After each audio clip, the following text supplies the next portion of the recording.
好，继续我们课程啊。然后咱们上节课的话已经写到了这个用户 ID，那现在的话咱们要获取什么呢？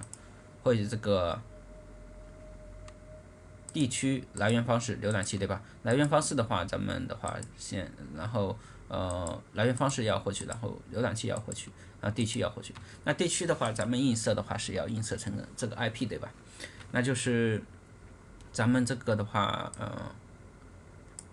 应该要给它增加一个 IP 的一个这段，然后这个的话是地区，然后来源方式浏览器 ，OK。还有咱们可以增加一个网络，比如说电信啊、移动啊、联通啊，网络方式，对吧？那咱们的地区和网络方式，咱们都要通过 IP 的方式获取。OK， 那现在的话，咱们先就是获取咱们用户的真实 IP。好，然后咱们的这里的话就是要给它写一个工具类了。工具类的话，我写到这个 com 里面吧。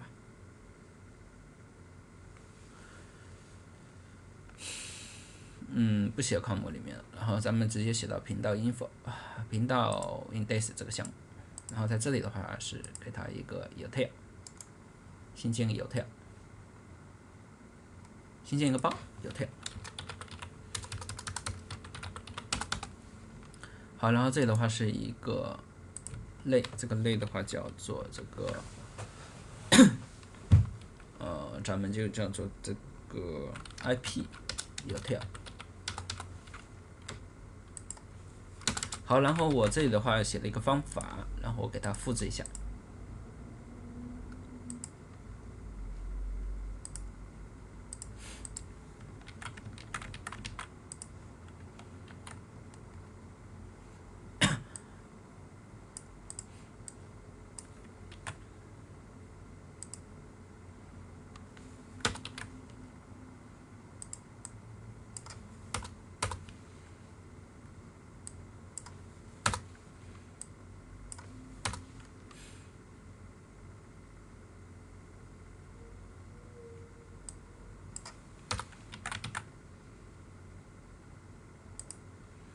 好，然后把这个窗口最大化，然后现在的话我要引入这个类。好，然后咱们看一下这个方法啊，那就是我们这个要获取用户的一个真实 IP。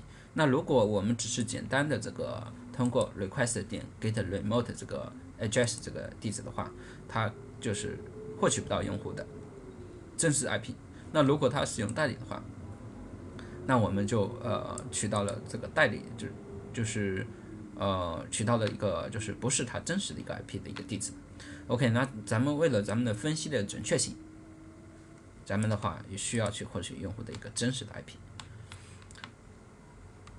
所以就是，但是咱们就是它如果使用了这个多级的反向代理的话，它的这个值的话就是不止一个了。那就是我们的话要取这里面的一个非 unknowing 的一个有效的 IP 字符串。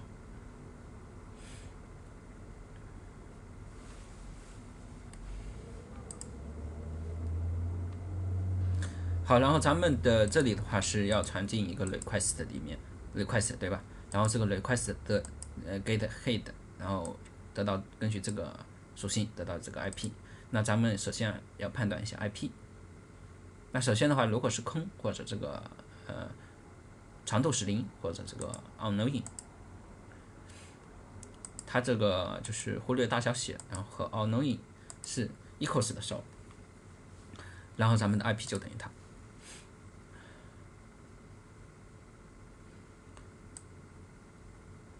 就等于这个 plus plex 杠 client 杠 IP OK 等于它。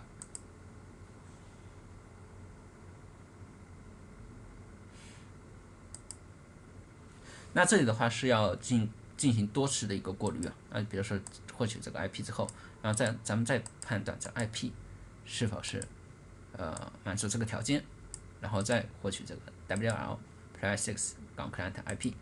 好，然后再进一步过滤，OK。然后最后的话，如果就是，其实在这里不等于空的话，咱们就不会进这里吧，对吧？那咱们这里的话就是，如果等于空的话，一步一步的话往上去找如果最后如果真的没有的话，然后是咱们就会去找到我们这个remote address。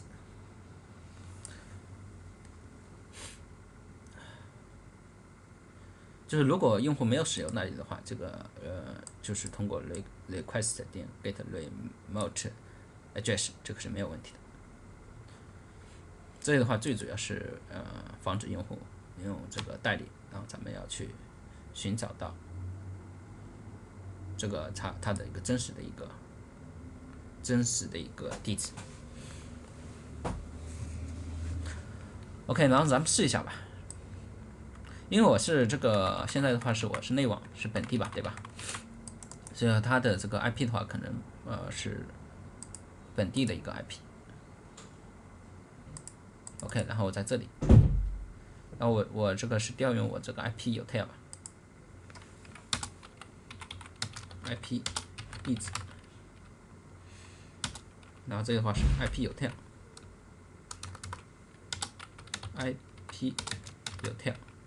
点 get IP address 吧，然后这个传进一个 request。OK， 然后返回来的话是什么呢？是一个那个什么？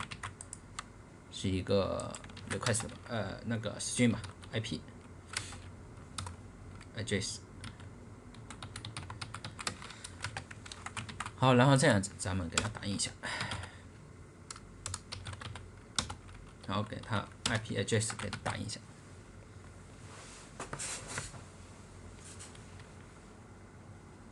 好，然后我现在的话要把这个停了。我要把这个重新启动一下，是我们的有凡频道 index 吧。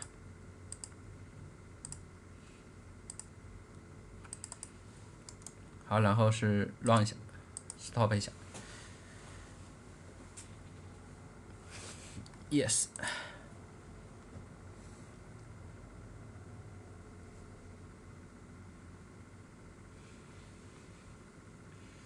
好，然后咱们再访问一下。好，登录一下。好，现在的话我以游客的身份我去登录啊，就去访问，然后咱们看一下它打印的信息，这是127.0.1吧，对吧？那如果咱们现在是内网是开发嘛，开发这个获取到这个 IP 的话是127.0.1，那如果是真实的话就可以获取到这个真实的一个 IP 的。OK， 那咱们的这个就是 IP 获取 IP 就讲到这。那咱们下节课的话要讲解一下这个我们的浏览器获取浏览器信息。OK。